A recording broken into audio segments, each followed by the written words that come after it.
a dar inicio. Eh, Voy a esperar a que parta grabar. ¿Ya está grabando? Ya, súper. Ya. Hola a todas y todos. Están cordialmente. Les quiero dar la más grata bienvenida a la última instancia masiva de este año de ACMUC, que corresponde a la charla COVID-19, titulada Actualizaciones y desafíos a futuro.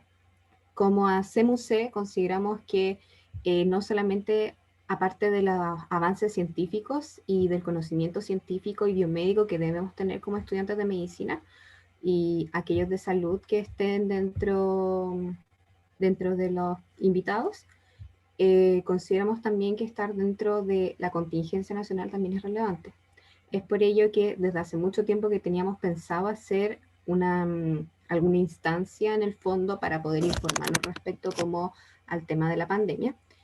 Y consideramos súper pertinente finalizar el año, sobre todo con las cosas nuevas que se nos vienen por delante, tener más o menos una mirada de lo que ha sucedido, lo que está sucediendo ahora y lo que podría llegar a suceder.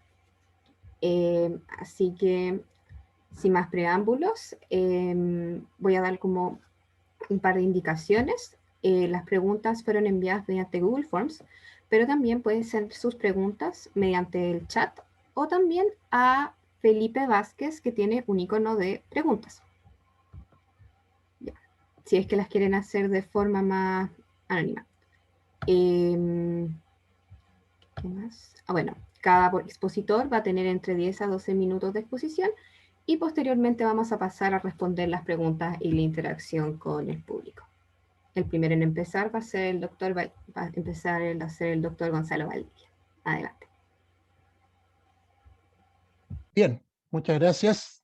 Un gusto además estar con ustedes, alumnos, y con el profesor Marcelo López y el profesor Alexis Calergis. Y me voy a tomar algunos minutos básicamente como para dar una pasada muy general sobre temas que obviamente ustedes han estado revisando. No quiero abrumarlos con mucha información, sino que básicamente tener un espacio de compartir algunas ideas generales sobre el curso de la pandemia. Dame un segundito, por supuesto, me metí mal, aquí está. Ok, esto lo vamos a usar básicamente como elementos de referencia. Ya estamos todos al día respecto de la magnitud de la pandemia que estamos enfrentando.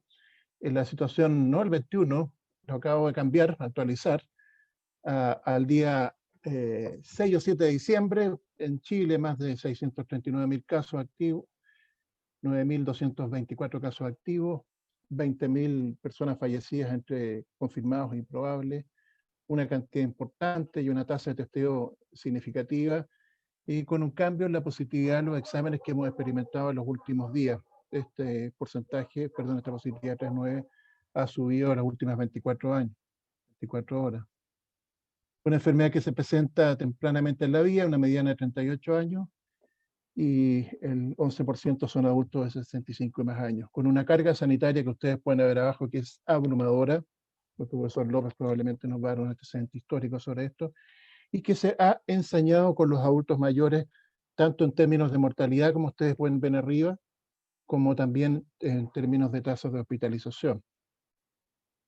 Los primeros reportes de alerta sobre la emergencia de la enfermedad vinieron de la OSD, y lo primero que hicieron es poner en atención a los sistemas de salud para que estuviéramos preparados, cualquiera sea su nivel de preparación previa. Y básicamente reduciendo barreras de acceso, reforzando capacidades de respuesta y incrementando la velocidad de desarrollo de tecnología, sobre todo capacidad de transferir y comunicar datos de forma adecuada para rastrear y aislar a los casos, y un llamado urgente, un pronto y rápido desarrollo en investigación y sobre todo de vacunas. Énfasis muy importante en atención primaria, en sus recursos humanos y en todos los dispositivos, y que encuentra a Chile en una situación quizás poco mejor en el contexto de América Latina, pero comparativamente baja en términos de disponibilidad de recursos humanos y sobre todo camas para el tratamiento de casos complejos de la enfermedad. Con una tasa histórica de ocupación, las camas críticas siempre han sido escasas en Chile. Esto fue muy importante porque nos indica que países incluso con buena reserva sanitaria, iban a ser sobrepasados, tal cual ustedes han podido observar y se podía contestar.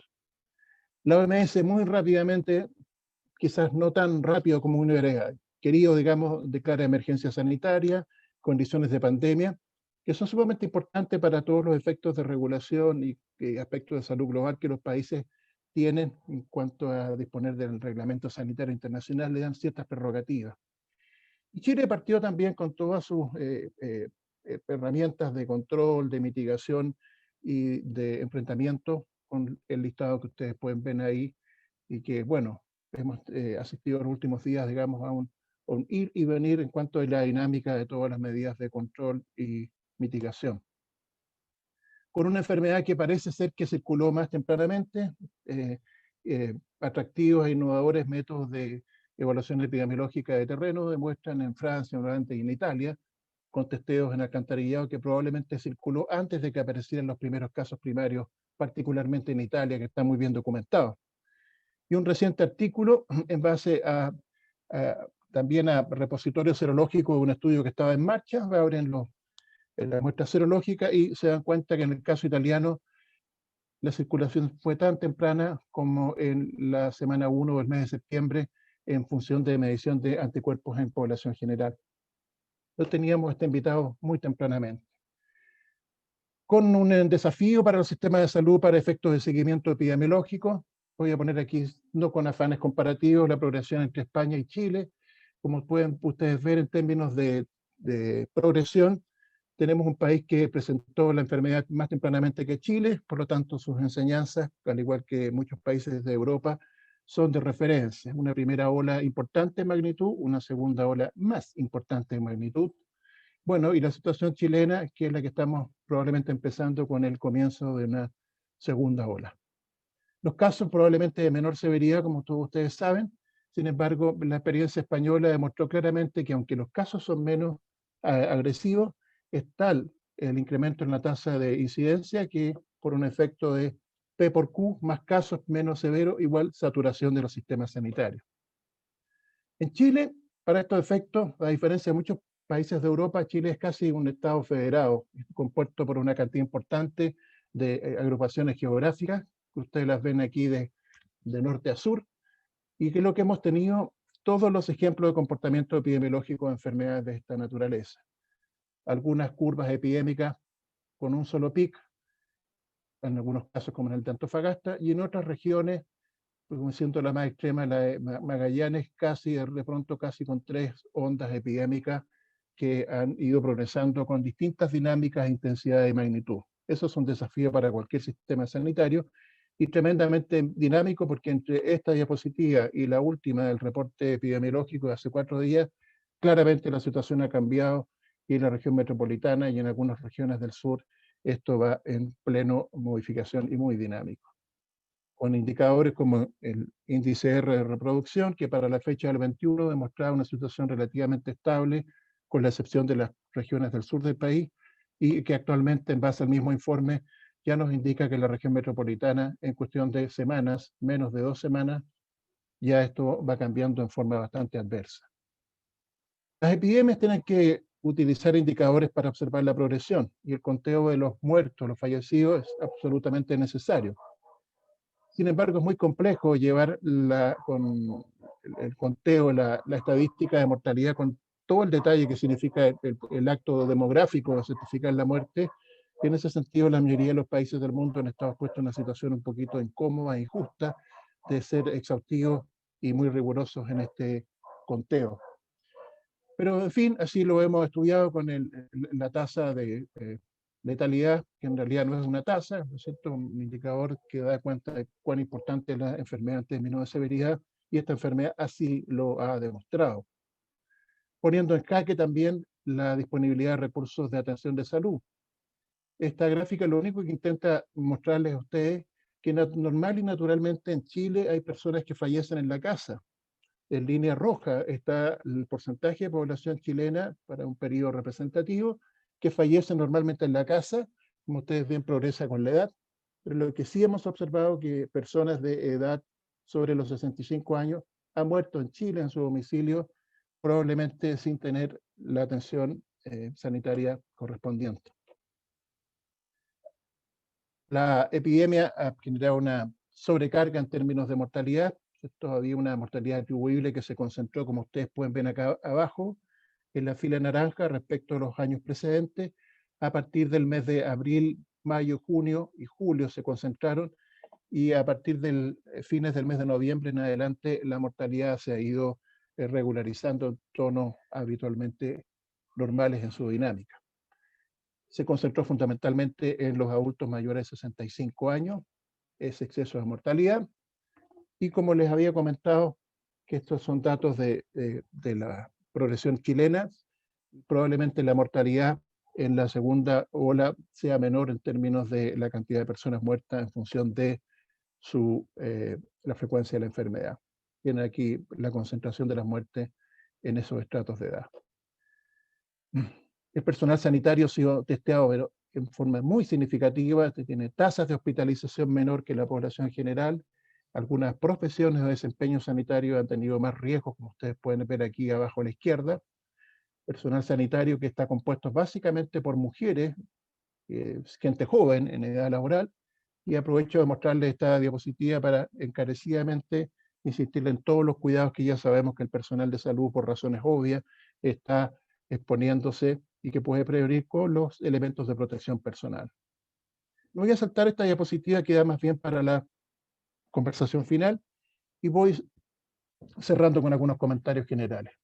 La epidemia ha mostrado la fragilidad que el sistema de salud chileno tiene. La mayoría de ustedes ya los conocen, los ha escuchado, digamos.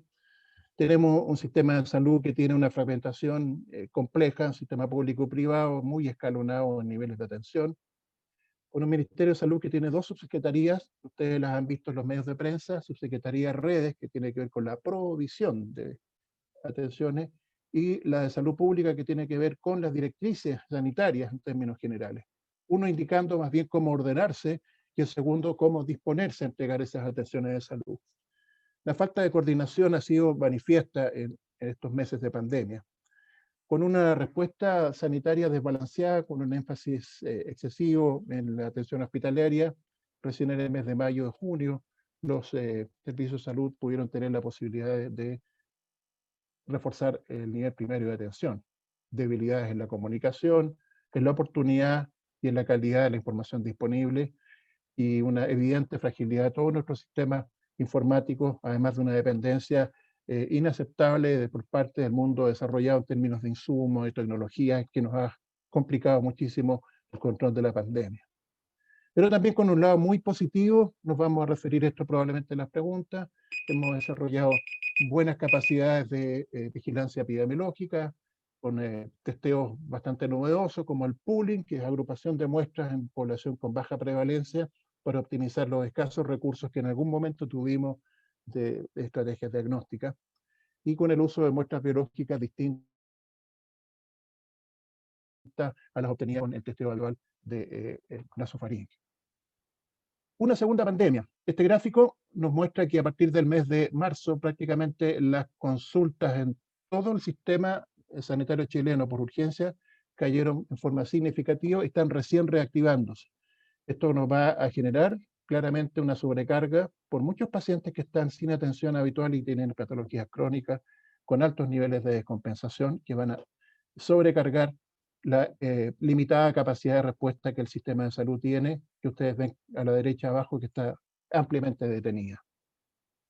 Con la emergencia de las vacunas, lo cual probablemente el profesor Kalergi que se va a detener, entrando claramente en la discusión pública respecto a su efectividad, a su eficacia, su seguridad, pero también su disponibilidad y aspectos de priorización en la inmunización. Y termino con esta breve diapositiva, que es una experiencia con un colega de Hong Kong. En el mes de abril nos comentaba en términos de la experiencia cómo veía el futuro respecto al control de la pandemia.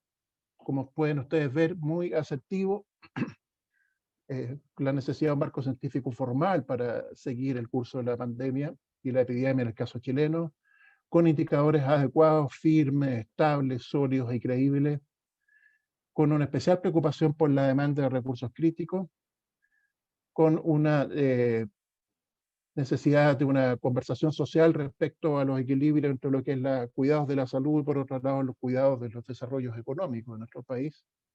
Considerar los hospitales como la última línea de defensa, una frase maravillosa que apunta a todas las estrategias preventivas. Mucha movilidad a las personas en términos de recursos y fundamentalmente reacción para imponer restricciones cuando las cifras críticas aumenten, como lo harán lugares que no han ido tan mal hasta ahora, nos decía el profesor Gabriel Lium. De tal manera que nos encontramos aquí una linda foto de una pobladora de la comuna de Renca que se está despidiendo de la mejor forma que puede de una vecina. Nos encontramos frente a un problema que está en pleno desarrollo, que está en pleno rebrote, para el cual tenemos que pensar y conversar soluciones adecuadas, digamos, a la realidad de nuestro país. Termino acá. Muchas gracias por su atención y disponible después para conversar con ustedes. Muchas gracias por su exposición. Ahora seguiría el profesor Marcelo López con la segunda exposición de la jornada. ¿Puede ver si puede compartir pantalla? O... En miedo. Ya. Aprovechando el lapsus, decir que por temas técnicos las preguntas pueden ir o bien al chat o bien a mí, que voy a estar con el nombre, al nombre de moderadora, para que tengan ambas alternativas para hacer sus preguntas. Ya, adelante. Gracias, Camila. Bueno, gracias también por la invitación. Me toca, bueno, complementar debate, un pequeño coloquio con, bueno, lo que es mi perspectiva profesional, que tiene que ver con, naturalmente, con la historia de la salud. Y, bueno, a partir de la invitación que me hizo Camila y su equipo, pensé cómo podría contribuir con una nueva arista a este debate que es tan relevante por lo que ha significado para nuestra sociedad, bueno, y para el mundo entero, la presencia de una pandemia. Y brevemente quería tocar un tema que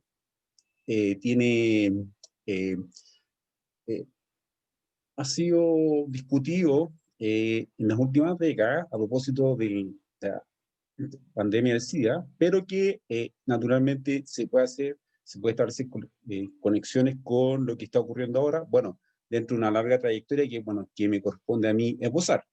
Y a partir de eso, bueno, hoy conocimos, mejor dicho, esta encuesta de Criteria que viene saliendo del horno, donde obviamente se pregunta hacen preguntas en torno a la pandemia. Y hay dos aspectos interesantes que quisiera citar a modo de introducción, que tienen que ver con lo que ha señalado la gente en torno a la disposición a vacunarse. Lo interesante para mí es que, bueno, una encuesta tiene mucha lectura. Yo voy a hacer una particular para seguir con mi exposición, que tiene que ver con las personas que están completamente dispuestas a vacunarse. Y ustedes pueden ver que es prácticamente un tercio, tiene una plena disposición a vacunarse. Y lo interesante en que también es que dentro de las personas que no están dispuestas a vacunarse, esbozan razones. Y ustedes pueden ver ahí algunas bastante conocidas, otras bastante curiosas, como por ejemplo que los políticos la apoyan primero, que no le creo a las autoridades, soy antivacuna, no me dan confianza, etcétera, etcétera. Pero estas reticencias son parte de la historia de las vacunas y parte de la historia de la salud, la historia moderna de la salud pública. Y aquí es donde, bueno, ya empiezo a desplegar mi punto de vista para sumarlo a los de mis colegas que están invitados. Tiene que ver con, bueno, cómo podríamos explicar esa reticencia y que también es bastante importante de abordar porque tiene que ver con una respuesta colectiva, pero también con lo que es el lado público de lo que conocemos el bien colectivo que estamos abordando, como lo señaló Gonzalo, y que tiene que ver con la salud. La RAE define complacencia como una satisfacción, un placer y contento que resulta de algo. En la historia de la salud, hemos conocido varios episodios donde se ha podido asistir a una suerte de psicología colectiva en torno a logro que obviamente se justifica en virtud de un desafío que suele surgir cada cierto tiempo en nuestra milenaria relación con los microbios. Y ahora, en los últimos 200 años, hemos conocido muchos momentos que, por un lado, tienen un lado virtuoso, pero por otra parte, representan un desafío porque quizás pueden ser parte de los obstáculos que como sociedad debemos enfrentar para que estos desafíos, estos retos que significan las pandemias o la epidemia en general, tengan una respuesta con la mayor cantidad de participación social posible. Y aquí, bueno, traje con algunos ejemplos bastante interesantes porque muchos de estos son hitos que, bueno, representan una evolución bastante virtuosa, pero que también nos entregan algunas conexiones con la coyuntura que estamos viendo desde fines del año pasado. Como bueno, muchos de ustedes sabrán que dentro de la historia moderna de la inmunización, Jenner marcó un hito en 1796 al inaugurar un procedimiento que se convirtió en lo que algunos han señalado como una de las políticas de salud más exitosas en los últimos 200 años, que es la vacunación. Tuvo un largo camino, tuvo muchos obstáculos que vencer, la desconfianza, la reticencia, los primeros movimientos antivacuna se centraron en este logro, pero a la postre y luego de varias décadas se convirtió quizá en la principal herramienta moderna que usó la salud pública para enfrentar los desafíos de una enfermedad que tanto estragos causó en nuestro continente desde la llegada de los europeos, como fue la viruela. Y dentro de ese periodo del siglo XIX hay un hecho también interesante que está marcado ni más ni menos por el gran Louis Pasteur, otro de las figuras claves de la inmunización moderna, porque nos permite conocer cómo ya hacia 1885, año en que Pasteur probó la vacuna contra la rabia, una cobertura pública, un interés que fue seguido por la prensa. Hoy nosotros tenemos acceso a Internet y otros medios de comunicación que nos han permitido seguir en los últimos meses cómo la vacuna ha ido avanzando y ya estamos en una etapa que ha despertado mucha esperanza en mucha gente, porque ya estamos bueno, ya se está aplicando vacunas, pero en aquel entonces, hace más de 100 años, hubo en Europa un interés similar, porque gracias a la prensa moderna se siguió este caso y cuando Pasteur logró probar, bueno, en otras condiciones que quizá hoy serían objeto de crítica, logró probar la efectividad de su vacuna, rápidamente se propagó y ya hacia comienzos del siglo XX, más de 50 países habían aplicado la metodología que usó Pasteur para aplicar la vacuna de la rabia. Décadas después, y al inaugurar el siglo XX, bueno, tenemos otro hito importante, que el próximo año cumple 100 años, y bueno, para mí es uno de mis favoritos, que es, bueno, en la contribución que hicieron Albert Calmet y Camille Guérin en la elaboración de la famosa vacuna BCG, Bacilo Calmet-Guérin, que fue, bueno, quizás una de las principales herramientas que la política antituberculosa del siglo XX utilizaron y que a la postre se convirtió en el principal elenco de vacunas que, bueno, forman parte de los programas de inmunización de muchos países a nivel mundial.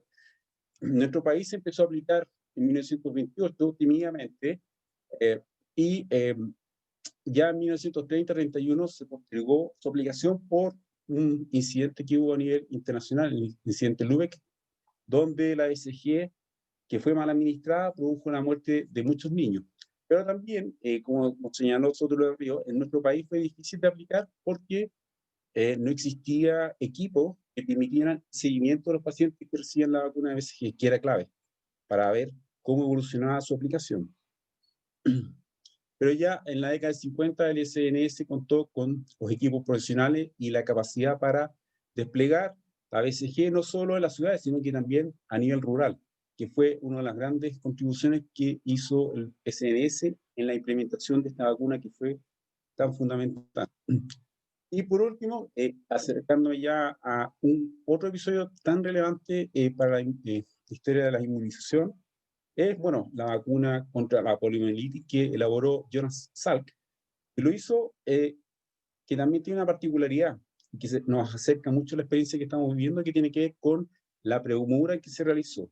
Obviamente, detrás de cada uno de estos personajes hay una serie de otros colegas, de equipos, de profesionales que contribuyeron a estos logros, pero el ejemplo de Salk también nos demuestra cómo se llevó a cabo una conquista en otra época, porque se ha resaltado mucho que Jonas Salk liberó del acto de patentar la vacuna porque le parecía que era una suerte de bien público que debíamos preservar.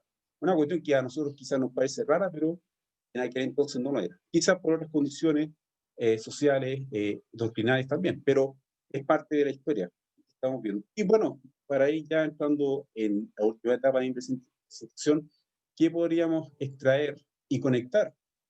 ¿Qué factores podríamos conectar para intentar empezar a interpretar esta experiencia que es inédita en la historia de la humanidad, como es la elaboración a gran escala de una vacuna, en este caso contra la COVID-19? El papel de la ciencia, que ahora cuenta con redes de colaboración que difícilmente se han visto antes, pero que ya existieron en algunos episodios que yo les describí. El papel de la política, que es fundamental para ejercer liderazgo y nos lleven a, bueno, en mediano plazo lograr, entre otras cosas, que la gente, bueno, adhiera a esta política que se está construyendo en este momento. La importancia que tiene, bueno, la cohesión social, esta idea de pertenecer a un proyecto común, que, bueno, en Latinoamérica quizás no es tan sólida en gran parte de los países y que va a ser un desafío para que podamos superar el obstáculo que significa estas reticencias que existen de momento en torno a la vacuna de COVID-19. Bueno, y el papel que juega la educación, no en términos solo de universidad o colegio, sino que también lo que la comunidad de profesional, la ciencia y todos los liderazgos sociales puedan hacer para invitar a las personas a confiar en un procedimiento que tiene una larga historia y que hoy, bueno, bajo otros parámetros, nos ha entregado o nos está entregando lo que aparenta ser una solución a un desafío. Pero quizá en un año más podamos ir ya a responder si es posible que la vacuna o las vacunas que van a servir para frenar el avance del COVID-19 puedan generar una nueva etapa de complacencia, que significa un exceso de confianza que a la postre nos, entre otras cosas, nos lleve a olvidar las causas que generaron el impacto que ha tenido el COVID-19 y que son, como ustedes sabrán muy bien, multidimensionales. Es posible también que en un año más ya esta pregunta que se plantean en esta encuesta cambie. Yo confío que así va a ser porque a medida que vayan, si todo sale bien, los próximos meses la gente va a ir ganando confianza en torno a esta contribución que la ciencia y la política nos están haciendo una vez más, y que, pero también nos invita también a no dejar atrás, entre otras cosas, los sufrimientos que hay detrás de cada uno de los números, de las interpretaciones científicas que se están haciendo, porque más allá de lo que públicamente conocemos a través de, bueno, las respuestas sanitarias que hemos ido conociendo, hay muchas familias, muchas personas que van a ser este año un momento inolvidable porque muchos de ellos han perdido un ser querido y espero que, bueno, eso no sea parte de esta posible complacencia que quizás debamos hacer presente. Así que con eso cierro mi presentación y agradezco la oportunidad también de hacer ver el punto de vista, la historia que hay detrás de las políticas de vacunación. Muchas gracias, profesor, por su presentación. Ya, por último, para terminar la ronda de exposiciones, vamos a dar paso al doctor Alexis Kalergis, que nos va a presentar sobre también de las vacunas, pero desde su área de manejo. Hola, buenas tardes. ¿Me escuchan? Sí, sí, lo escuchamos. Muchas gracias por la invitación. Felicitarlos por la iniciativa. Voy a presentar mi pantalla. Y ojo que tengo un video que va, voy a compartir sonido, para que se escuche bien.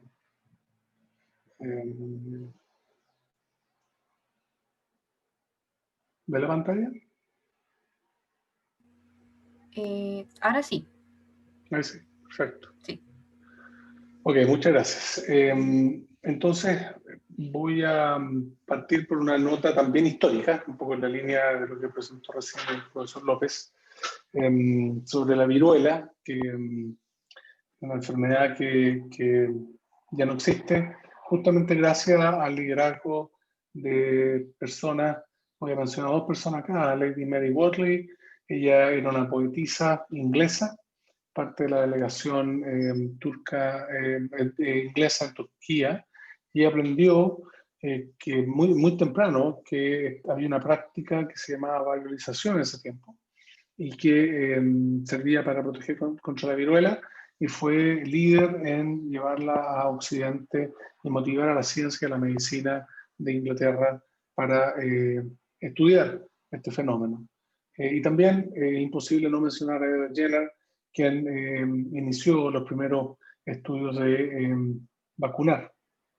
Y eso después de casi 2 siglos condujo a que una enfermedad fuera erradicada. Y esto es una señal positiva, ¿verdad? Porque esto es una enfermedad que causó mucho dolor y mucho sufrimiento, como está ocurriendo con el SARS-CoV-2. Y vemos que la viruela justamente pudo ser erradicada gracias al desarrollo de una vacuna. Y lo mismo está ocurriendo con otras enfermedades como la polio, sarampión, la rubiola y las paperas. Cada vez que se introduce la vacuna en la población hay una caída importante de la incidencia de la enfermedad. Y sin duda las vacunas tienen este elemento de poder disminuir la incidencia de las enfermedades en la medida que aumenta la cobertura. Entonces, no basta solamente el descubrimiento de una vacuna, ¿verdad? El acto innovador de crear una vacuna, sino hay un trabajo importante de hacer que la vacuna llegue a la población. Entonces, ¿qué nos preocupa? Nos preocupa las posturas de no vacunar, que son lamentablemente muy dañinas. Vemos que, por ejemplo, el caso de sarampión, una enfermedad que fue declarada como eliminada de Estados Unidos el año 2000. Acá se muestra el gráfico a la derecha. Luego de una década de éxito, justamente el mensaje no vacunar ha tenido un impacto negativo y las tasas de esta enfermedad han aumentado. Y esto puede ser un problema en el caso, por ejemplo, de vacunas para el COVID-19. Y en Chile tenemos un programa nacional de inmunizaciones muy sólido, que además de tener las vacunas y ponerlas a disposición de la población, trabaja en el mensaje de la importancia de la vacuna. Pero también es importante que la ciencia, la medicina, la universidad trabaje en contar lo que significa el uso de la vacuna. Y les voy a contar una experiencia, una iniciativa que generamos desde la Universidad Católica con otras universidades, que le pusimos Museo de la Inmunología y la Vacunación, y busca justamente, en el fondo, posicionar el concepto de la enfermedad prevenible por una vacuna, y también tratar de educar a la población, a la ciudadanía, en relación a que el riesgo aparente, un poco lo que decía el profesor López al final de su presentación, el riesgo de contraer, por ejemplo, sarampión parece bajo, pero en realidad hemos visto cómo esa percepción equivocada del riesgo ha causado que las personas opten por no vacunarse en algunos países, y la enfermedad está endémica en países como Estados Unidos y algunos países europeos. Entonces, este fue un trabajo hecho exclusivamente por estudiantes de la universidad, en colaboración con una diseñadora que combina ciencia y arte. Les voy a mostrar este video. Me dicen si se escucha, por favor, el audio. Sí, se escucha.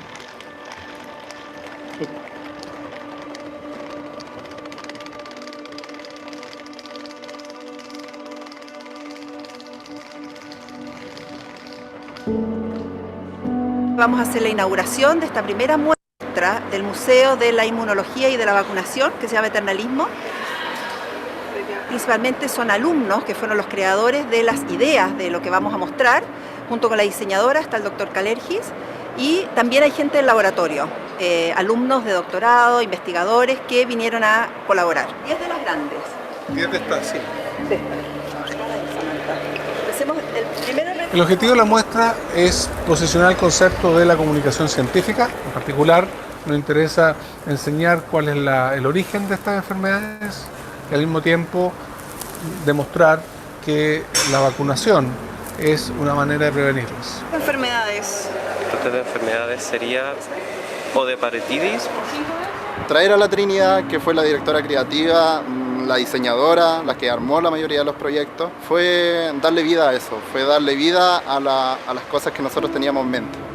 Claro, lo que nos falta ahora es sentí que era algo muy nuevo, muy innovador, mezclar dos áreas, que es el diseño del arte por un lado y la ciencia y la inmunología por el otro. Al principio fue súper difícil porque ellos manejan ya un cierto lenguaje científico que ni yo ni el resto de las personas que no estamos involucrados en el área de la ciencia lo saben. Nos bajó del mundo científico y nos dijo, así la gente lo va a poder entender. Entonces fue como ese papel que nos faltaba. Al principio ellos tenían su lenguaje, yo tenía el mío, chocábamos todo el rato y después cuando logramos llegar a un punto medio y poder comunicarnos de una mejor manera, fue que todo empezó a fluir, el museo empezó a avanzar y hasta lo que tenemos ahora. Se pueden hacer las cosas cuando uno quiere. Nosotros partimos de nada, partimos de hagan un museo. Y ahora ya estamos a puertas de estrenarlo, entonces con eso uno se queda.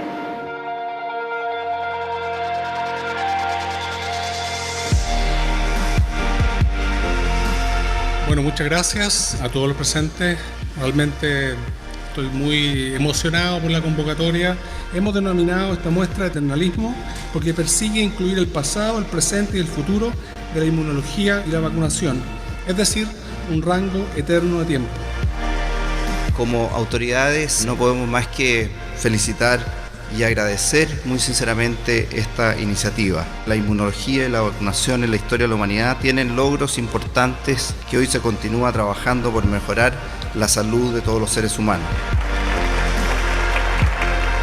Uno de los objetivos que tiene en particular el Instituto Milenio es que la ciencia sea ciudadana, es decir, que la ciencia sea de todos. Los estudiantes son claves porque son creativos, son dedicados, comprometidos y muchos de ellos ven esto como una oportunidad de proyectarse desde su quehacer universitario hacia la sociedad. Algunas familias lamentablemente cometen el error de optar por no vacunar a sus hijos o hijas y estos estudiantes se dieron cuenta que a través de esta iniciativa podrían aportar a resolver este problema que es de altísimo impacto a nivel mundial. Al final la vacunación no es propia, no solo yo me estoy protegiendo, yo estoy protegiendo a ustedes, lo estoy protegiendo a todos. O sea, la vacunación es un concepto súper lindo y hay uno que se llama la vacunación del rebaño. El rebaño seríamos todos nosotros. Entonces si una oveja de ese rebaño no está vacunada, empieza a contagiar a toda la otra. Entonces eso es lo bueno de la inmunología y de la vacunación, que no es uno el que se está protegiendo.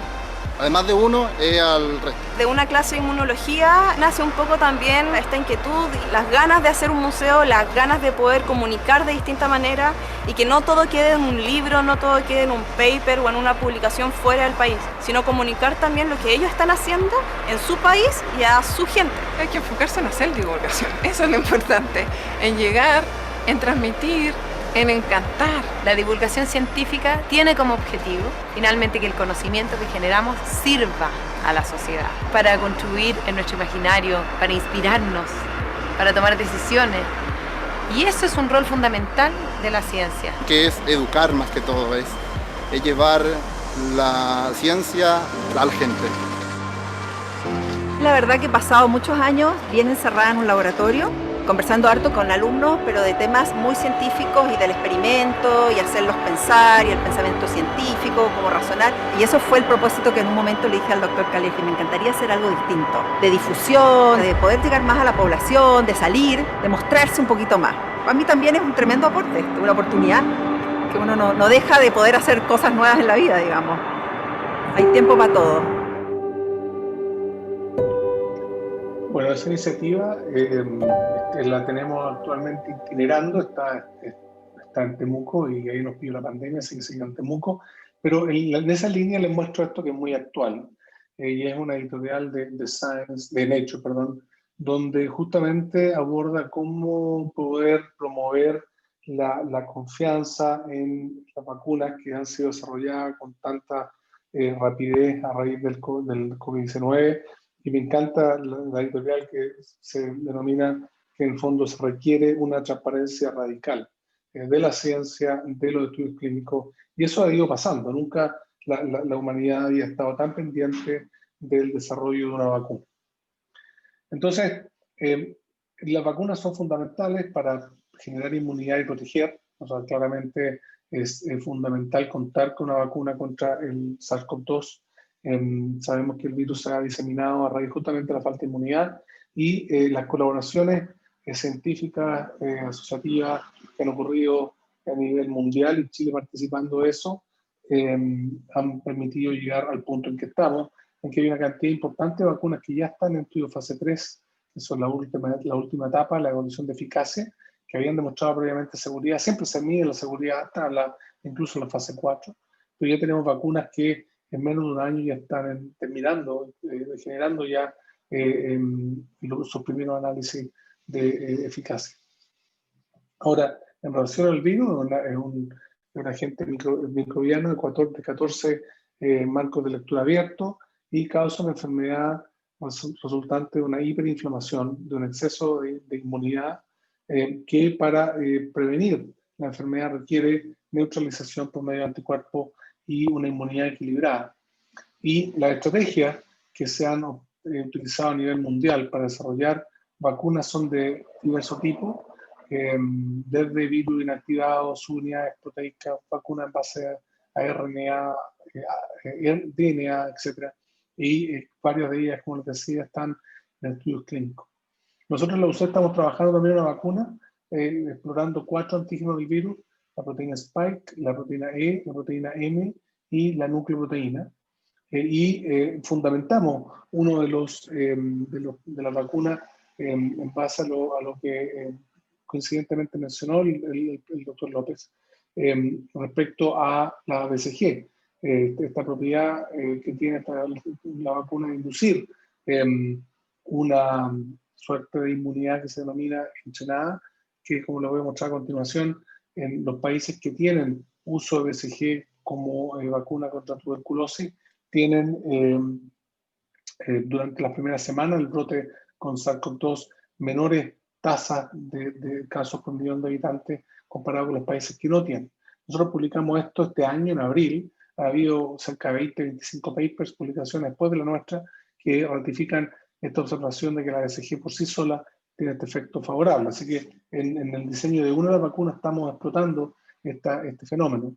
Y este fenómeno se denomina inmunidad entrenada. Consiste en que la BCG provoca cambios genéticos en células del sistema inmunitario, y estos cambios favorecen respuestas adecuadas contra agentes virales respiratorios.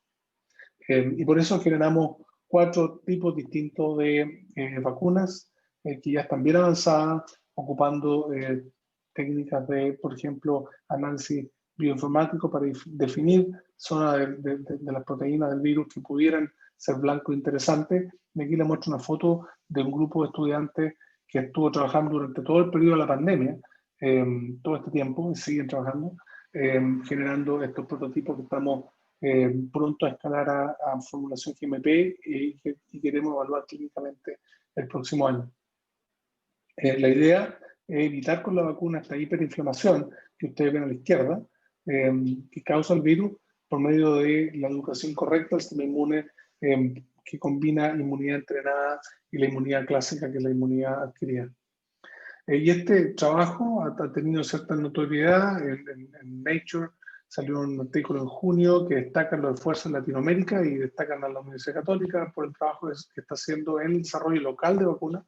Y también New York Times tiene un seguidor de desarrollo, una plataforma que sigue las vacunas en desarrollo, e incluyeron el trabajo que estamos haciendo en la UC. Además de eso, este trabajo nos ha permitido generar colaboraciones con países como Estados Unidos, Francia y recientemente China e Israel.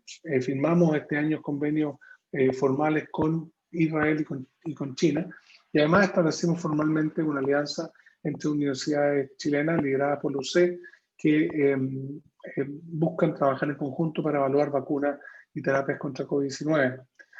A raíz justamente del trabajo que hemos hecho en la universidad, antes de la pandemia establecimos una colaboración con Sinovac, que se formalizó este año entre mayo y junio, mediante un convenio de colaboración puramente científico entre la UC y Sinovac, que busca de manera colaborativa generar una o más vacunas contra SARS-CoV-2.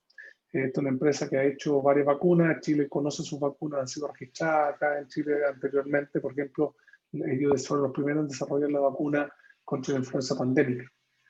Y su vacuna la publicaron en Science. Fue la primera publicación de alto impacto en vacunas contra SARS-CoV-2. Y el estudio clínico, fase 1 y fase 2, lo publicaron en clinicaltrials.gov y recientemente en Lancet. Así que han hecho buena ciencia, buenos estudios clínicos. Eso nos dio espacio a trabajar en conjunto, en ver la posibilidad de avanzar el desarrollo clínico en colaboración. Yo diría desde agosto en adelante, conjuntamente desarrollamos un protocolo clínico, fue evaluado por comités de ética en Chile y finalmente aprobado por el Instituto de Salud Pública a finales de septiembre, lo que dio espacio a constituir este grupo de instituciones que fueron invitadas a participar, y les puedo contar que ya varias de estas universidades o hospitales están ya en proceso de reclutamiento y vacunando voluntarios. Así que esto va a ser un estudio multicéntrico nacional. Y no estamos solo en el mundo, estamos trabajando en colaboración con Brasil y otros países justamente para poder acercarnos al desarrollo clínico de una vacuna que ya está en fase 3. Y eso es importante porque potencia las capacidades de I+D locales y también nos fortalece las capacidades de estudios clínicos locales, que son fundamentales. Y lo más importante es poder acceder a la vacuna.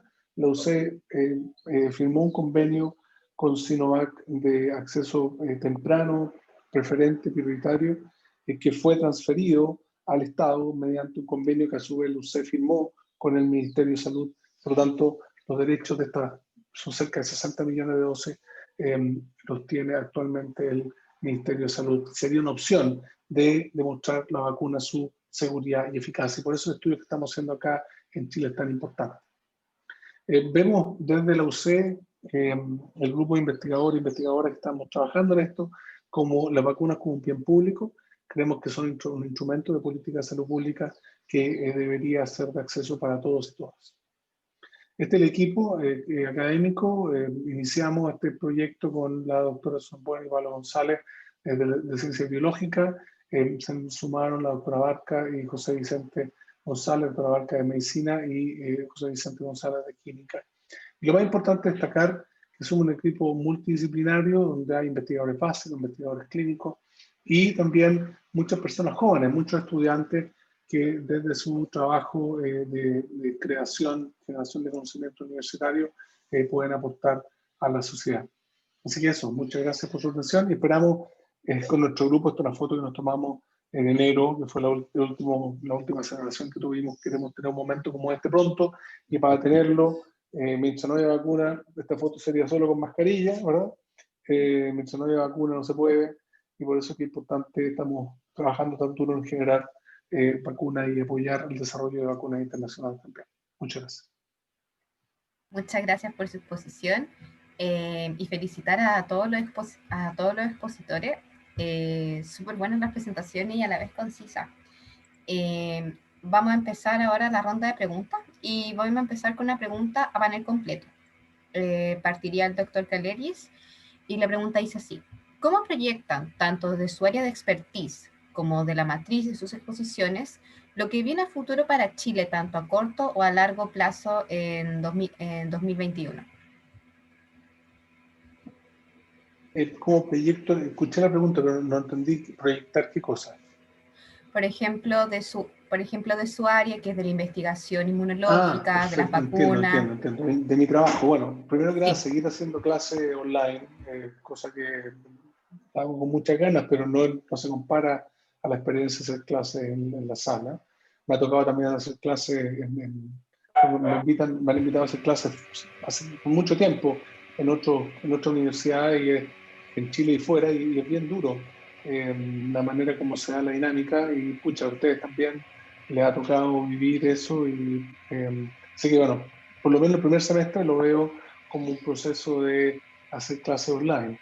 En términos de la investigación, la verdad es que nosotros somos un grupo grande, son cerca de 25 personas las que trabajamos en el laboratorio que yo tengo a cargo, pero no hemos parado durante la pandemia y hemos hecho un sistema de turno, de recambio, así que nos cayó esta situación como uno de los laboratorios que tiene en el fondo el interés, algunos conocimientos, algunas capacidades para aportar.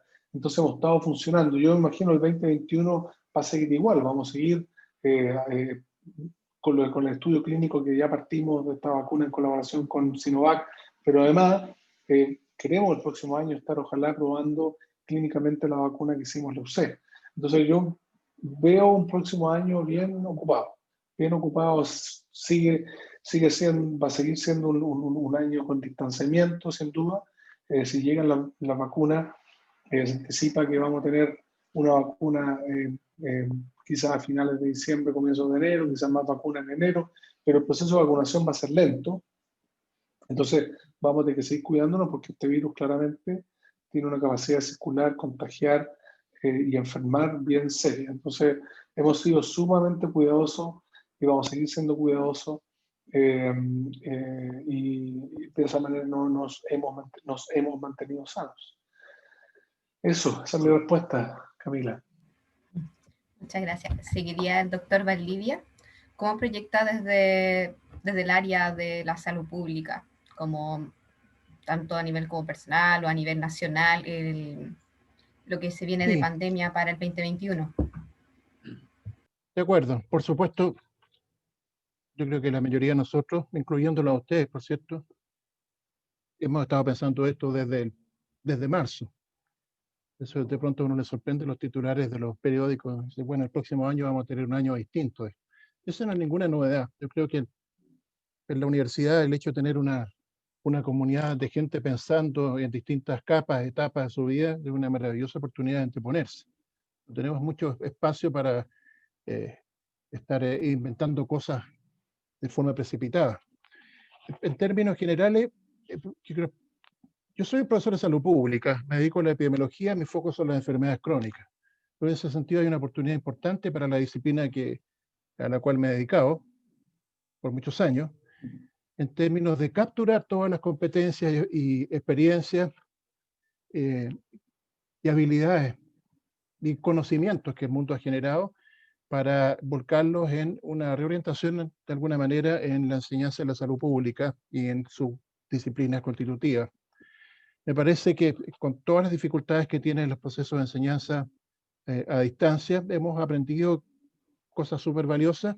No voy a hablar de contenidos acá, voy a hablar más bien de procesos que a mí me han llamado la atención. Por ejemplo, la autonomía de los estudiantes, ¿no es cierto? La mejor ocupación del tiempo físico, el cambio en nuestras prácticas laborales, con tiempos ociosos, con un exceso de reuniones, ser más eficiente el trabajo y poder tener también la posibilidad de vivir una vida un poco más compatible con los tiempos que estamos teniendo.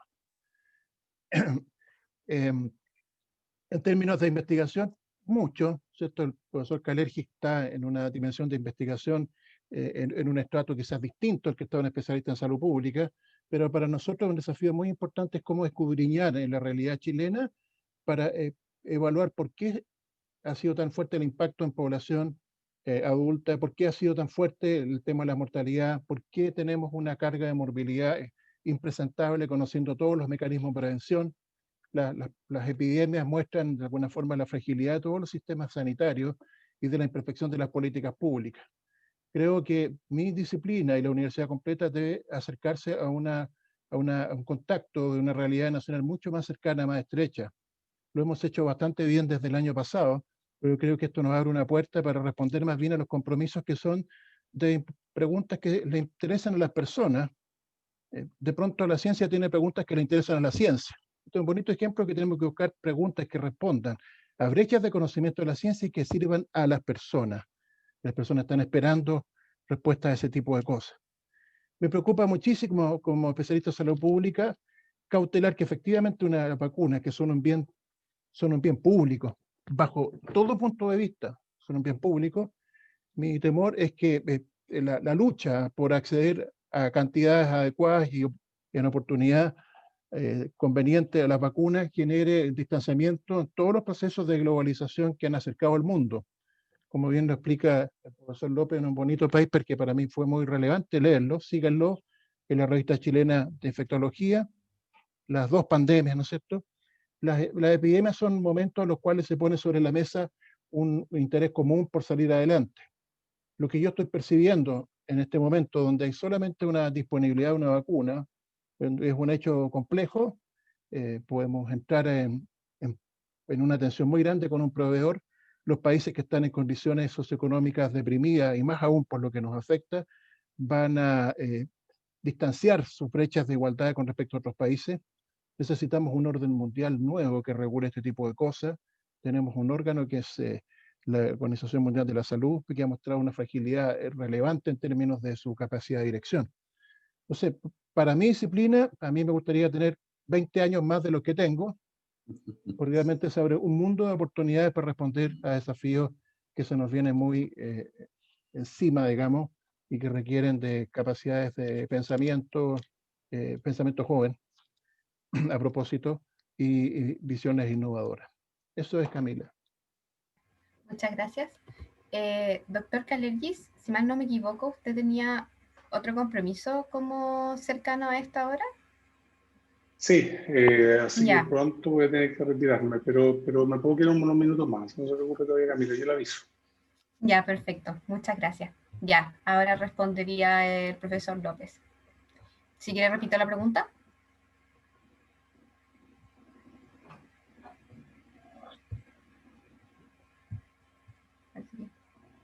¿Aló?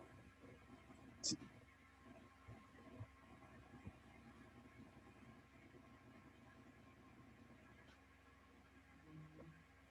Marcelo, ¿escuchas? Sí. Escucho la pregunta. Ah, perdón. Pensé que me iba a decir para que le repitiera ya. ¿Cómo proyecta usted, tanto como de su área de investigación, lo que viene a futuro para Chile, tanto a corto o a largo plazo?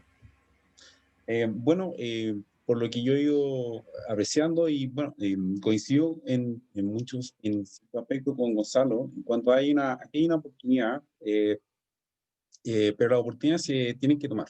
Y gran parte de los avances que se hicieron en salud pública en el siglo XX obedecen a el aprovechamiento de esas oportunidades. Y yo solo cito un ejemplo que es bastante relevante porque sigue prestando servicio a esta idea de la salud vista como un bien público, y que tiene que ver con la inauguración en el año 29-30 del Instituto de Bacteriología, que respondió a una inquietud de una generación que por años luchó para que el Estado asumiera con herramientas modernas, la bacteriología en aquel entonces, la lucha contra las enfermedades infecciosas que, como ustedes saben, lastraban la vida nacional.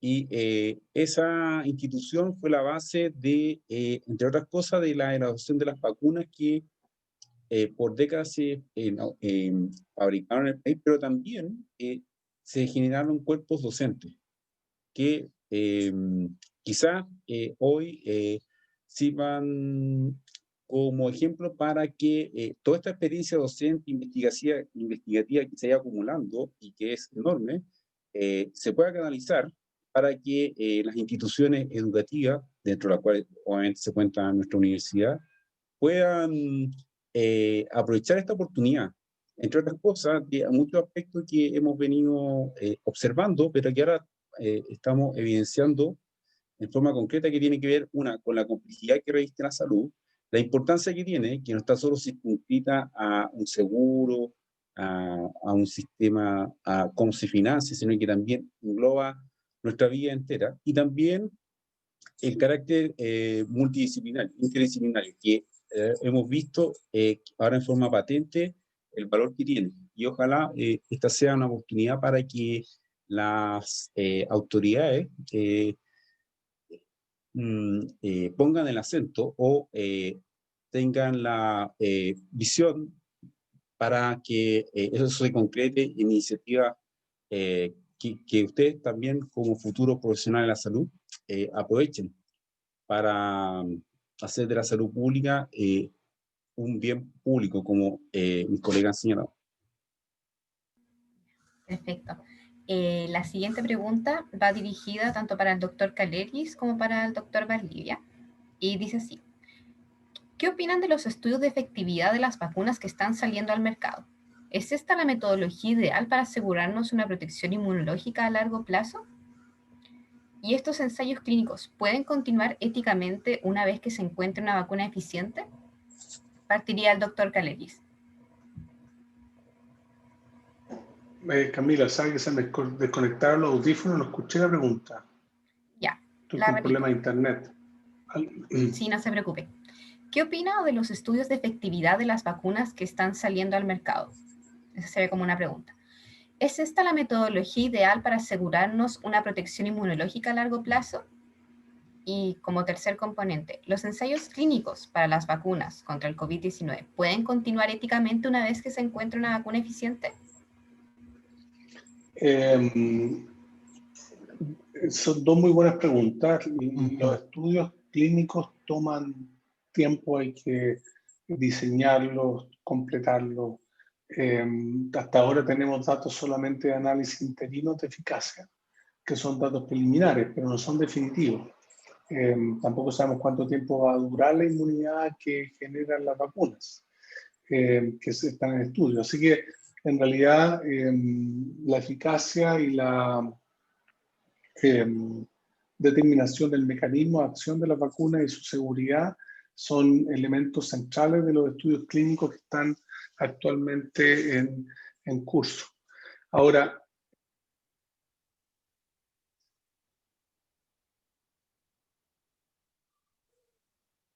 doctor, disculpe, parece que se dejó de escuchar.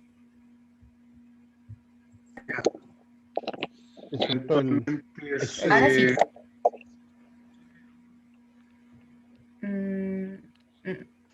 A ver, no, parece que ahora no se escucha. No lo logramos escuchar.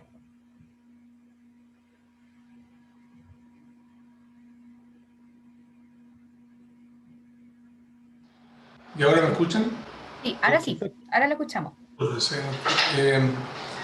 Hay un problema acá, no sé si tengo un problema de internet. Entonces, decía que los estudios clínicos tienen que completarse, los estudios van a generar resultados que son evaluados por comités externos que van siguiendo el desarrollo del estudio, y eventualmente los resultados publicarse en revistas científicas evaluadas por pares. Y en relación a la segunda pregunta, es decir, la dificultad de, o digámoslo, si es éticamente correcto continuar estudios clínicos teniendo ya vacunas que tienen eficacia preliminar. Esa es la pregunta, ¿verdad? Porque recuerda que no hay ningún estudio que haya terminado.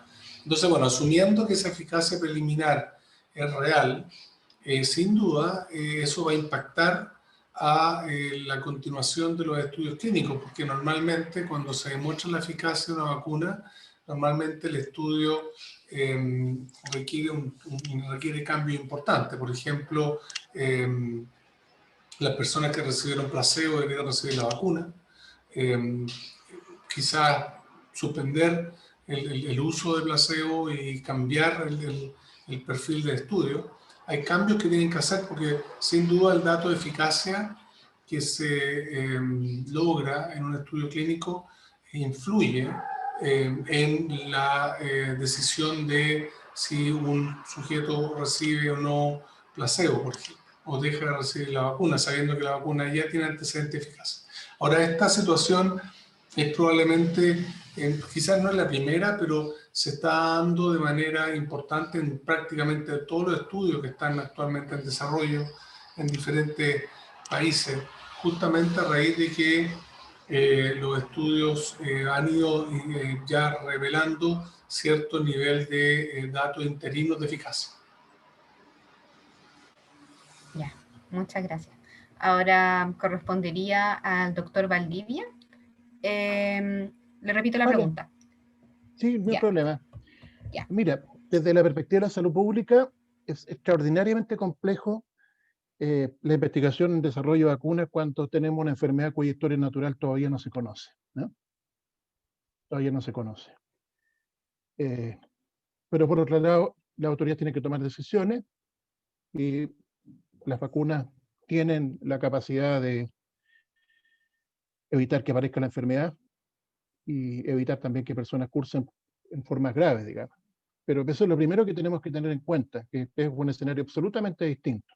Así como los estudiantes de pregrado de carrera en salud salen bastante bien fortalecidos en los dilemas éticos propios de la relación bilateral con los pacientes, aquí se han levantado una cantidad importante de dilemas éticos en la salud pública que no son los mismos. Tienen otras dimensiones y tienen otros descriptores. Así que esa muy buena pregunta que levantó alguien del grupo, diría que es un tema en plena discusión. Los efectos a largo plazo de la administración de vacunas. La historia está plagada de éxitos y también de fracasos, de malas noticias respecto a los efectos diferidos. Todos los productos pueden generar efectos a largo plazo y más aún se actúan sobre tu sistema inmune. Las pruebas de las vacunas han considerado tipos distintos de pacientes. Las embarazadas no están puestas aquí, los niños no están puestos acá, personas de avanzada, con la excepción de algunas pruebas en algunas vacunas, están incorporadas, personas que no cumplen criterios de inclusión porque cursan enfermedades, muchas comorbilidades, que paradójicamente, en el caso chileno, hay 6 millones de personas que tienen una cantidad importante de comorbilidades. Esas son personas que están lejos de los estudios de eficacia. En el momento que lleguemos al mundo real, la efectividad, tenemos que estar preparados para montar responsablemente los mecanismos de farmacovigilancia para atender y tomar los resguardos adecuados cuando las vacunas se empiecen a administrar en forma masiva, como es el deseo de todos. El dilema ético que plantea su compañero, curiosamente, en el consejo asesor que integro nos repartimos el escuchar qué pasa en otros países. Yo estoy con algunos países de Europa y uno de los que estoy más cercano es España. ¿No? Fíjate que un auditor en un programa levantó la misma pregunta que su compañero levantó, digamos. Y es cierto, hay una salida técnica, como el hecho, bueno, si hay una vacuna que está mostrando cierto nivel de eficacia y en un margen tolerable de seguridad, bueno, podemos reemplazar el placebo por esa vacuna. Pero no se responde necesariamente con ese arreglo técnico o metodológico, y hay algunos pasos intermedios. ¿Cuál es el outcome? ¿Cuál es el objetivo, el desenlace de la vacuna? En este momento, ¿cuál es? Por defecto, una vacuna lo que busca es disminuir la tasa de incidencia de casos y generar, digamos, un efecto rebaño en forma activa y no pasiva, digamos, ¿no es cierto? Con que la gente se infecte. Pero en ese recorrido, uno podría encontrar que hay vacunas que tienen un outcome diferente. Así como pensar uno, mira, te vacunaste contra el virus papiloma humano, ¿cuál es el outcome deseable? Bueno, que disminuye la mortalidad por el cáncer cervicuterino y con las neoplasias asociadas al virus, digamos. Pero las vacunas tienen otros territorios de dimensión de sus efectos. Por tanto, ese es otro elemento importante. Si la vacuna va a disminuir la tasa de infección, si la vacuna va a disminuir la tasa de evolución de casos graves que requieran hospitalización en cuidados intensivos, si la vacuna va a proteger más a un grupo que otro, o si la vacuna busca un efecto de protección a largo plazo. La diversidad de tecnologías usadas en las vacunas, lo que es una maravilla. Yo nunca pensé estar vivo, escuchar toda la creatividad de los cientistas básicos en la creación de nuevas formas de generar vacunas. Encuentro una cuestión realmente soberbia. También nos coloca un dilema ético relevante que tiene que ver con todos estos pequeños detalles que al final del día pasan a ser relevantes para generar la seguridad. Lo que sí tengo claro que desde la perspectiva de la salud pública, a la vacuna se le exigen cosas extraordinariamente importantes. Niveles de eficacia comprobada y segundo, niveles de protección y de seguridad garantizadas. Situaciones de emergencia que autorizan vacunas, bueno, algunos países lo podrán tomar, digamos, otros probablemente van a ser un poquito más principios de precaución un poquito más exigentes. Pero este es un tema que está en llamas en este momento y es muy buena la pregunta porque no tengo una respuesta concreta, simplemente los descriptores por los cuales yo estoy siguiendo este tema con el mismo interés que ustedes. Gracias, Camila. No hay de qué. Y en honor al tiempo, creo que vamos a dar espacio para una última pregunta que va dirigida también a usted, doctor Valdivia, y vamos a dejar abierta la disposición si es que alguno de los otros panelistas quiere acotar o intervenir en algo. La pregunta dice así. ¿Sí? Me necesito despedir porque ahora tengo que enviarme a la otra reunión. Ya. Gracias por la invitación y felicitaciones por la iniciativa. Y saludo a mis compañeros panelistas. Que estén muy bien. Chao. Ya, muchas gracias. Doctor. Chao. Bien. Con mayor razón, como para ir cerrando la última pregunta, diría así. En los últimos meses, Chile aumentó considerablemente la capacidad de su sistema de salud, incluso aumentando los recursos presupuestarios, como fue el caso de la atención primaria de salud. ¿Cree que a futuro se mantendrán o aumentarán estos recursos o posterior a la pandemia volveremos al basal original? Gracias, es una buena pregunta. Y a propósito de esa pregunta, tratando de ser sintético y no abusar de su tiempo, estamos todos cansados, pero en realidad es muy atractivo estar con ustedes. De hecho, para mí, honestamente, es más atractivo en este momento estar con ustedes que estar con otras personas con las que me reúno todo el día, digamos. Para el 2021, tenemos una cuestión interesantísima, quizás desde la perspectiva estructural, quizás lo más relevante de lo que yo tendría que ustedes comentar, digamos. Tenemos una oportunidad de hacer una revisión completa y de reflexionar sobre un marco constitucional que nosotros necesitamos.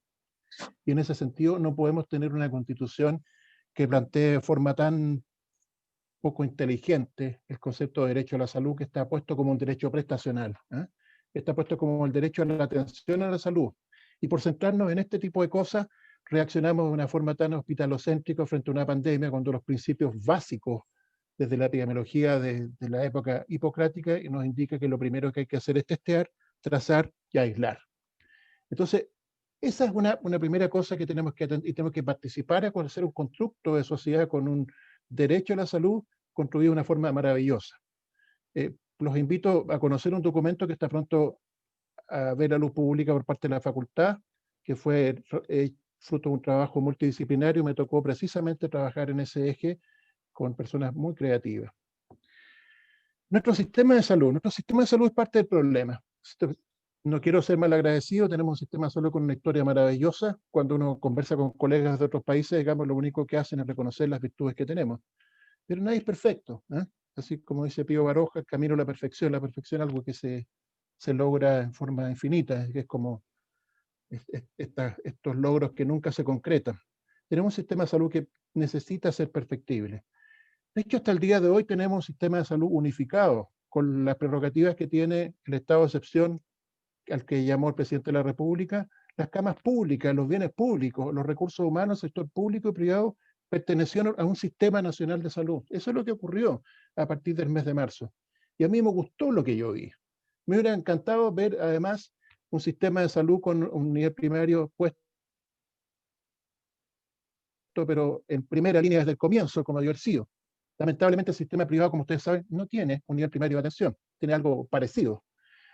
Entonces, en ese sentido, no solamente son recursos económicos, son lecturas como leer la palma en la mano, decir, perfecto, descubrí una línea que no había visto para dónde iba. Yo creo que hay muchas lecciones de cómo reestructurar, reorientar la organización y la estructura de nuestro sistema de salud. Hemos tenido ingresos significativos. Es mucha, pero mucha la plata que se ha invertido a raíz de la pandemia. Y sería algo absolutamente inaceptable que en el 2021, y el profesor López me va a entender claramente cuando le digo que esto no va a terminar el 2021, ¿cierto, Marcelo? Ni va a terminar el 2022. No, va a terminar el 2024, ¿cierto? Cuando yo esté en mi casa con mis nietos y ustedes a lo mejor ya trabajando, tenemos 3, 4 años de aprender a vivir en una situación distinta. Les quiero decir eso con mucha responsabilidad. Eso significa que es el momento histórico para que el país efectivamente tome decisiones de invertir en su sistema de salud, invertir en un sistema educacional sólido, adecuado, que son las bases del desarrollo social de una comunidad. Fíjense, perdone que me extienda, pero es una cuestión maravillosa este tema. Viendo los efectos que han tenido pandemias graves para el mundo, me encontré con un paper increíble que demostró que después de que pasa la peste negra por Inglaterra, el país mejora su situación de salud. Uno podría decir, bueno, lo que hizo la peste es una limpieza étnica, se llevó lo peor de la sociedad inglesa. Puede ser, lo acepto. Pero lo interesante es que apareció otro paper que demuestra que el fuerte impacto que tuvo la peste negra en Inglaterra fue precedido por un deterioro en las condiciones de calidad de vida de la población inglesa en los 2 siglos precedentes. Entonces, muchachos y comunidad, tenemos que preocuparnos de fortalecer las capacidades del sistema de salud chileno y del bienestar en salud de la población chilena. Eso cuesta dinero. Necesitamos un per cápita ajustado a la realidad de las personas. Yo sé que los dineros, quien más que yo lo sabe, digamos, que las necesidades son infinitas y los recursos son restringidos. Por lo tanto, tenemos que poner un punto de corte. Pero no pongamos ese punto de corte tan bajo que no me vean ustedes las manos. Tenemos que subir ese punto de corte. Es inaceptable el per cápita que tenemos en la atención primaria. Eso nos da una atención de salud digna a un chileno promedio. Y lo hemos demostrado, porque incluso en nuestros centros de salud áncora, donde la universidad pone dinero adicional para elevar ese per cápita, lo han pasado pésimo en comunas del sector suroriente de Santiago. Entonces me parece que es una oportunidad para revitalizar esos conceptos. Segundo, reflexión importante. Hemos demostrado que la llave del éxito es el trabajo interdisciplinario. Absolutamente claro. Yo lo experimenté, digamos. Ya a mí me dio esta cuestión y estuve hospitalizado y sé la maravilla de que un técnico paramédico te tome la mano y te tranquilice cuando estás de guata, digamos, y saturando 78, digamos, y escuchando un ventilador al lado, que una enfermera, que un técnico paramédico, que el nutricionista, que el fonoaudiólogo, que el kinesiólogo. Necesitamos hacer esa cuestión y tenemos una facultad donde no hemos logrado los niveles de integración y las oportunidades que tenemos. Los recursos humanos no son infinitos. Mi principal angustia es que si lamento, ojalá no, lamentaría no equivocarme, pero espero que esta segunda ola sea menos intensa que la que escuchaba que podríamos tener, va a encontrar al recurso humano en salud absolutamente desgastado. La red de salud tiene un 20% de sus funcionarios con licencias médicas y el 80% de ellos son problemas de salud mental. Son gente joven que ha dejado a sus familias, que se ha infectado y que corre riesgo. Entonces, claro, tenemos un sistema de salud fortalecido, pero tenemos que estar súper atentos, misión de ustedes jóvenes, de estar atentos de que no se retiren esos recursos y se reinviertan en las iniciativas adecuadas que el país necesita para fortalecer su sistema de salud. En la base es realmente revisar los conceptos de el derecho a la salud que están puestos de una perspectiva demasiado utilitarista, pensando solamente en las prestaciones de salud. Y ustedes saben, y lo hemos discutido tantas veces con quienes hemos interactuado en esta audiencia, que eso es parte del tema, pero no lo es del todo. Eso es, Camila. Muchas gracias. ¿Algo que complementar? Bueno, yo quería sumarme a las conclusiones de Gonzalo, insistiendo, bueno, en esta idea de que hay un trabajo a largo plazo y, bueno, tú, Camila, eres ayudante en nuestro curso y una de las cosas que hemos insistido es que estas oportunidades hay que saber aprovecharlas y para nosotros es importante subrayar que nuestros antepasados gran parte de los avances que nos heredaron y a lo cual nosotros agradecemos porque nos liberaron de varios problemas, fue porque supieron aprovechar con dificultades, con muchas peleas, con muchas cosas que quedaron atrás, pero que se logra avanzar a partir de que se generaron consensos. Y así como hace casi un siglo se hizo una nueva constitución donde se instauró por primera vez el derecho a la salud, eso fue, a mi juicio, el pegamento para ir poco a poco juntando iniciativas que estaban desplegadas, desparramadas, pero que se transformaron en un sistema, en una política, donde la universalidad, la gratuidad, el trabajo efectivo de la ciencia con la política nos dejaron varios frutos y que, bueno, hoy nosotros tenemos la oportunidad de, bueno, de intentar aprovechar. Y así que por eso también que ustedes son los principales invitados e invitadas para empujar este carrito en la salud pública porque hay buenas oportunidades, pero eso requiere trabajo. Y no caer en la complacencia, porque las vacunas tienen muchas ventajas, pero una de las ventajas es que muchas veces nos dicen, bueno, se terminó el problema, sigamos adelante. No. Aquí hay muchas cosas que van a quedar pendientes, como el hacinamiento, como la desigualdad territorial que hay en recursos humanos, etcétera, etcétera. Esa es tarea de nuestras instituciones y de ustedes, por supuesto, que son los que van a tener que trabajar a futuro en estos temas. Ya, y en honor al tiempo, vamos a dar como finalizar esta charla. Quería darles muchísimas gracias por su disposición, por su tiempo y por sus reflexiones finales, porque sobre todo desde su bagaje de conocimiento y su experiencia, ayudan a nosotros como a poder formarnos en estos temas, sobre todo donde hay un exceso de información a veces y donde todo cambia constantemente, sobre todo con el tema del COVID. Así que eso, muchas gracias. Gracias por la invitación. Muchas gracias a Camila, a Fernanda, a Nicolás, que fueron los que tuve más cerca. Los invito a mantener estos espacios de diálogo que permiten ventilar las ideas, digamos, con un sentido más bien de realidad. Así que les quiero agradecer y felicitar por la iniciativa, y es disponible dentro de todas las limitaciones que nosotros tenemos. Un gusto ver al profesor López, además. Gracias. Igualmente, Gonzalo. Cuídate. Igual tú. Muchas gracias. Muy bien. Chao. Chao, cuídense. Gracias. Chao. Y muchas gracias a quienes asistieron el día de hoy. Recalcar que la sesión va a estar grabada y va a ser subida a todas las redes sociales de la CMUC. Que tengan una linda tarde. Igual usted. Chao.